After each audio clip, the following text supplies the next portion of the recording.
Assalamualaikum warahmatullahi wabarakatuh.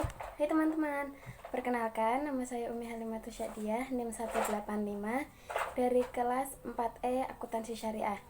Nah, di sini saya ingin mengerjakan salah satu tugas saya, yaitu membaca materi ke-8 dari mata kuliah Statistika dengan tema uji hipotesis 2 sampel. Langsung saja kita mulai ya. Nah, yang pertama yang akan kita bahas yaitu jenis uji hipotesis 2 sampel. Nah, uji hipotesis satu sampel itu merupakan uji mencari kebenaran parameter populasi dari statistik sampel seperti uji rata-rata dan juga uji proporsi. Nah, uji hipotesis 2 sampel itu uji untuk membandingkan parameter dari dua populasi, di mana uji hipotesis 2 sampel itu dibagi menjadi 3. Pertama yaitu uji rata-rata, uji proporsi, dan juga uji varian. Yang kemudian uji rata-rata itu dibagi lagi menjadi 2, dari uji rata-rata populasi bersifat independen dan juga bersifat dependen. Nah, populasi bersifat independen itu juga dibagi lagi dari sampel kecil dengan uji T dan juga sampel besar dengan menggunakan uji Z. Nah, kemudian kita akan membahas uji rata-rata bersifat independen dan sampel besar.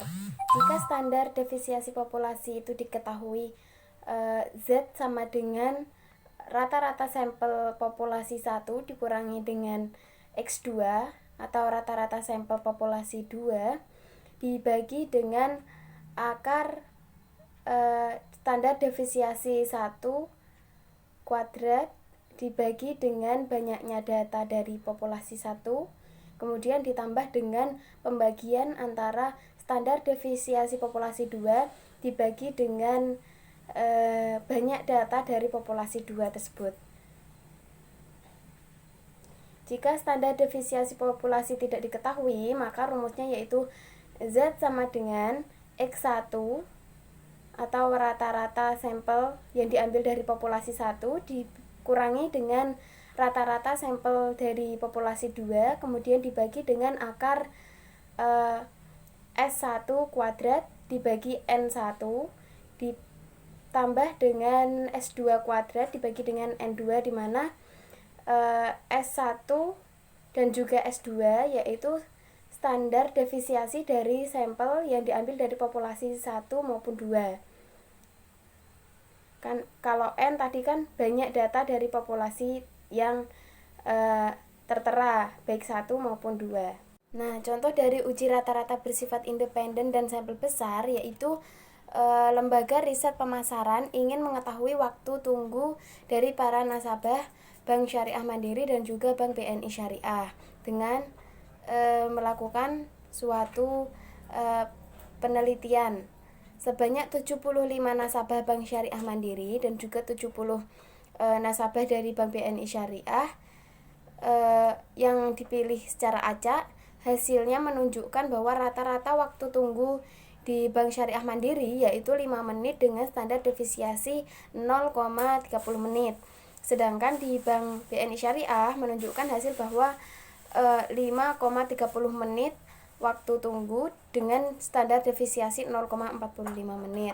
Dengan derajat keyakinan 1%, apakah kita bisa menyimpulkan bahwa waktu tunggu di Bank BNI Syariah itu lebih lama dibandingkan dengan Bank Syariah Mandiri? Di sini bisa dilihat sendiri H0 dan juga HA-nya. Kemudian memilih tingkat signifikasi yaitu alfa atau standar atau derajat keyakinan atau kepercayaan yaitu 1%. Uji distribusi Z karena sampelnya besar. Kemudian membuat keputusan nilai dari Z kritis uji satu sisi pada alfa 1% yaitu 2,33. Berikutnya ini yaitu cara menghitung nilai Z hitung, di mana Z sama dengan rata-rata yang dihasilkan dari populasi 1 dikurangi dengan rata-rata populasi 2 dibagi dengan akar S1 kuadrat dibagi dengan jumlah data sampel 1 ditambah dengan S2 kuadrat dan dibagi dengan N2.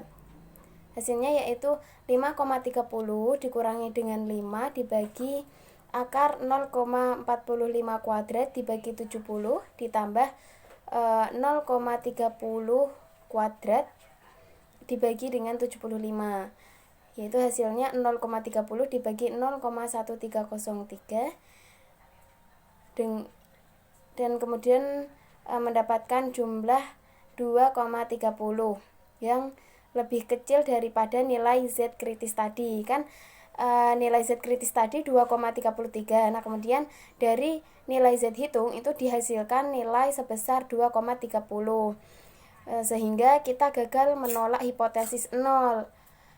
Kesimpulannya bahwa sampel belum cukup memberikan bukti bahwa waktu tunggu melakukan transaksi di BNI Syariah itu lebih lama dibandingkan dengan melakukan transaksi di bank syariah mandiri.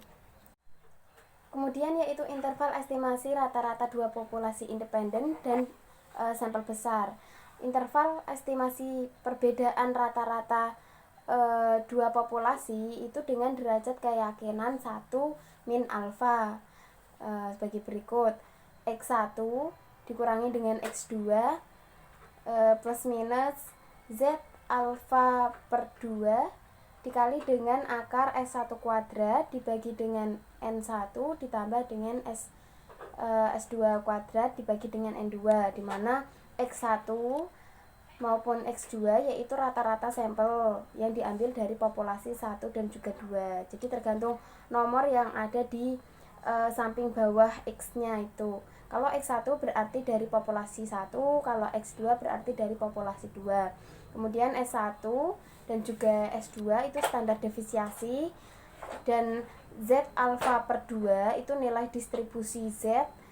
Kemudian N1 maupun N2 itu jumlah sampel dari populasi 1 maupun dari populasi 2. Kemudian untuk menghitung estimasi interval perbedaan rata-rata waktu tunggu di bank BNI Syariah dan juga Bank Syariah Mandiri yaitu dengan menggunakan derajat keyakinan 99%. Nah, di sini kita akan mengurangi antara X1 dan juga X2, di mana X1 atau rata-rata sampel dari populasi 1 yaitu 5,30 dan dari populasi 2 yaitu 5. Jadi 5,30 dikurangi dengan 5 di plus minus 2,58 itu nilai distribusi Z-nya. Kemudian dikali dengan 0,45 kuadrat dibagi dengan 70, kemudian di plus 0,30 kuadrat dibagi dengan 75. Hasilnya yaitu 0,30 plus minus 2,58 dikali dengan 0,1303. Nah, hasilnya yaitu 0,30 ditambah 0,336. Hasilnya yaitu 0,336 dan juga minus 0,036. Nah, kemudian uji rata-rata dua populasi independen dan juga sampel kecil. Nah, bila kita mempunyai sampel kecil atau jumlah datanya itu kurang dari 30, uji hipotesis statistika yang digunakan yaitu uji T. Nah, uji hipotetis dua sampel dengan uji distribusi T itu harus memenuhi beberapa syarat, diantaranya yaitu populasi harus mengikuti distribusi normal. Nah, dua sampel dari dua populasi yang independen, standar defisiasi dua populasi adalah sama. Nah, standar defisiasi gabungan dua sampel itu rumusnya yaitu SP kuadrat sama dengan N1 dikurangi 1 dikali dengan S1 kuadrat kemudian ditambah dengan N2 min 1 dikali dengan S2 kuadrat. Nah, kemudian dibagi dengan N1 plus N2 di min 2. Nah, kemudian uji statistika T perbedaan dua sampel yaitu T sama dengan pengurangan antara rata-rata sampel dari populasi 1 dengan rata-rata sampel dari populasi 2 kemudian dibagi dengan akar SP kuadrat dikali dengan penjumlahan 1 per N1 dengan 1/N2. Contohnya yaitu di sini ada seorang dosen dari pengampu statistika mencatat bahwa nilai ujian statistika mahasiswi lebih baik daripada nilai ujian mahasiswa. Untuk membuktikan hal ini, itu diambil nilai ujian akhir 9 mahasiswi dan juga 10 mahasiswa secara random. Nah, nilai mahasiswinya yaitu ada 88, 80, 81, 90, 68, 78, 81, 76 dan juga 60. Sedangkan nilai dari mahasiswanya yaitu 73, 68, 96, 66, 83, 76, 79, 80, 77 dan juga 72. Nah, dengan asumsi kedua populasi mengikuti distribusi normal dan juga mempunyai standar deviasi populasi yang sama, apakah bisa disimpulkan bahwa nilai ujian statistika mahasiswi itu lebih tinggi daripada mahasiswa dengan alfa sama dengan 1% atau tingkat kepercayaannya 1%. Nah, di sini bisa dilihat bahwa hipotesis nolnya yaitu rata-rata standar deviasinya itu kan sama, dan juga hipotesis A-nya yaitu rata-rata dari populasi 1 itu lebih besar daripada rata-rata dari populasi 2. Kemudian memilih tingkat signifikasi yaitu alfa sama dengan 1% atau tingkat kepercayaannya 1%. Uji statistika T karena sampelnya kan kecil kurang dari 30. Membuat keputusan bahwa nilai T kritis dengan alfa 1%, uji satu sisi dengan deviasi sebesar 9 plus 10 min 2 sama dengan 17 sebesar 2,567. Nah, rata-rata sampel dari populasi satunya itu kan ini 78, kemudian S1-nya 9,3140, X2 atau rata-rata populasi 2-nya 77, kemudian S2-nya yaitu 8,5245. Kemudian ini kita cari SP kuadratnya atau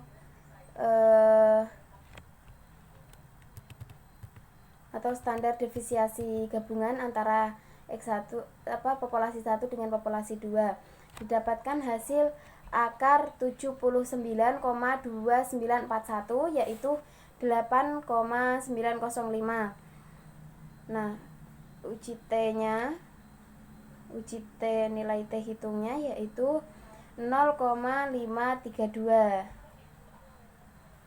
Nah, karena nilai T hitung itu 0,532 atau lebih kecil daripada 2,567, maka gagal menolak hipotesis 0. Hal ini bisa disimpulkan sampel tidak cukup memberi bukti bahwa nilai ujian statistika mahasiswi itu lebih tinggi daripada nilai ujian dari para mahasiswa. Kemudian ada uji rata-rata dua populasi independen untuk sampel kecil dengan Excel. Nah, ini bisa dilihat sendiri di tabel. T-test to sample assuming equal variance, itu ada mean, variance, observation, bullet variance, banyak, itu bisa dibaca sendiri, bisa dilihat. Kemudian interval estimasi rata-rata dua populasi independen untuk sampel kecil, sampel yang kurang dari 30. Nah, X1 atau rata-rata yang dihasilkan dari sampel yang diambil dari populasi 1 itu dikurangi dengan X2 rata-rata yang diambil dari populasi 2, kemudian plus minus T alfa per 2 dikali dengan akar SP kuadrat dikali dengan 1/N1 plus 1/N2. Nah, tentukan besarnya estimasi interval perbedaan rata-rata nilai ujian statistika antara mahasiswi dan juga mahasiswa dengan derajat keyakinan 99%. Nah, nilai T kritis dengan derajat keyakinan 99% itu yaitu 2,898. Nah, itu bisa kita hitung. 78 dikurangi dengan 77 plus minus 2,898 dikali dengan akar 79,2941 dikali dengan 1/9 plus 1/10. Hasilnya yaitu 5,0914 atau minus 3,0914. Next, uji rata-rata dua populasi pada populasi bersifat dependen atau paired sample t-test. Nah, rumusnya yaitu T sama dengan rata-rata perbedaan antara kedua sampel dibagi dengan SD per akar N. SD tersebut yaitu standar deviasi perbedaan dua sampel dengan rumus akar sigma D yaitu perbedaan dikurangi dengan rata-rata perbedaan antara kedua sampel dikuadratkan kemudian dibagi dengan N-1. Untuk contohnya yaitu perusahaan di bidang elektronik ingin meningkatkan penghasilan para salesnya dengan melakukan training kepada para sales tersebut. Nah, sampel 10 pekerja diambil secara random dengan tingkat kepercayaan yaitu 5%. Apakah kita bisa menyimpulkan bahwa rata-rata penghasilan sales sesudah training itu lebih tinggi? Nah, itu bisa dilihat tabelnya. Itu ada Joni, Ella, Romi, Randy, Tommy, Faiz, dan seterusnya. Dengan hipotesis nolnya yaitu rata-rata D sama dengan 0. Kemudian rata-rata D-nya lebih dari 0. Kemudian itu hipotesis A-nya lebih dari 0. Nah, kemudian memilih tingkat signifikasi yaitu 5%. Terus uji statistika T karena sampelnya kan kecil. Kemudian membuat keputusan bahwa nilai T kritis dengan tingkat kepercayaan atau alfa 5%, uji satu sisi dengan DF sebesar 10 minus 1 sama dengan 9, yaitu nilai T kritisnya didapatkan hasil 1,833. Nah, kemudian di sini ada tabel di mana isinya yaitu nama, penghasilan setelah training, penghasilan sebelum training, perbedaan, dan juga jumlah kuadrat dari perbedaan dikurangi dengan rata-rata perbedaan dua sampel. Nah, di sini D-nya itu didapatkan hasil 0,320903 dan T-nya itu didapatkan hasil 3,715. Jadi nilai T hitung yang didapatkan itu lebih besar dari nilai T kritis. Kalau nilai T hitungnya itu kan 3,715, jadi lebih besar dari yang nilai T kritis yaitu 1,833, sehingga kita itu menolak hipotesis 0. Dengan demikian bisa kita simpulkan bahwa sampel cukup memberikan bukti bahwa rata-rata penghasilan sesudah training itu lebih tinggi daripada penghasilan sebelum sales tersebut di training. Kemudian juga ada uji rata-rata dua populasi dependen untuk sampel kecil dengan menggunakan Excel. Itu ada setelah, sebelum, terus t-test, paired, to sample for means. Itu ada semua dari means, variance, observation, Pearson correlation, itu ada semua, bisa dilihat. Next, interval estimasi sampel dependent. Interval keyakinan untuk perbedaan rata-rata sampel dependent. Nah, itu bisa dilihat rata-rata perbedaan di plus minus dengan T alfa per 2 dikali dengan SD per akar N. SD itu standar deviasi sedangkan N jumlah sampel. Nah, tentukan besarnya estimasi interval perbedaan rata-rata gaji karyawan bagian sales sebelum dan juga sesudah training dengan derajat keyakinan 95%. Nilai T kritisnya itu dengan derajat keyakinan 95% didapatkan hasil 2,262. Kemudian kita hitung interval estimasi sampel dependentnya. Kemudian training setelah peningkatan gaji karyawan dengan perbedaan antara 0,605 juta rupiah sampai dengan 0,148 juta rupiah. Materi selanjutnya yaitu uji proporsi dua populasi, yaitu Z sama dengan P1 dikurangi dengan P2 dibagi dengan akar PC dikali dengan 1 min PC dibagi dengan N1, kemudian dijumlah dengan PC kali 1 min PC dibagi N2. Nah, untuk P1 dan P2 sendiri itu yaitu proporsi sampel 1 dan juga proporsi sampel 2. Kemudian untuk PC itu sendiri yaitu proporsi gabungan, di mana proporsi didapatkan dari gabungan antara sampel 1 dan juga sampel 2. Untuk N1 dan N2 yaitu sampel 1 dan juga sampel 2. Nah, untuk rumus PC sendiri yaitu X1 ditambah dengan X2 dibagi dengan penjumlahan antara N1 dan N2, di mana X1 dan X2 itu jumlah kejadian sampel 1 dan 2. Yaitu terdapat perusahaan asuransi syariah atau takaful itu sedang meneliti masalah penyebab kecelakaan mobil para pemegang polis berdasarkan jenis kelamin.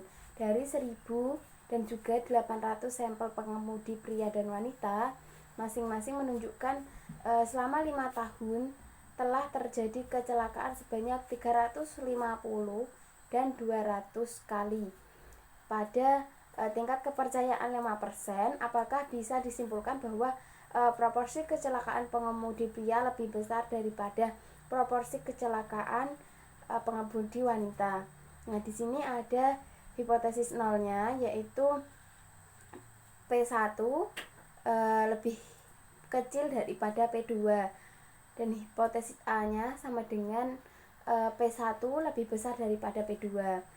Nah, kemudian memilih tingkat signifikasi atau kepercayaan 5% menggunakan uji statistika Z dengan membuat keputusan bahwa nilai Z kritis dengan tingkat kepercayaan 5%, uji satu sisi sebesar 1,65,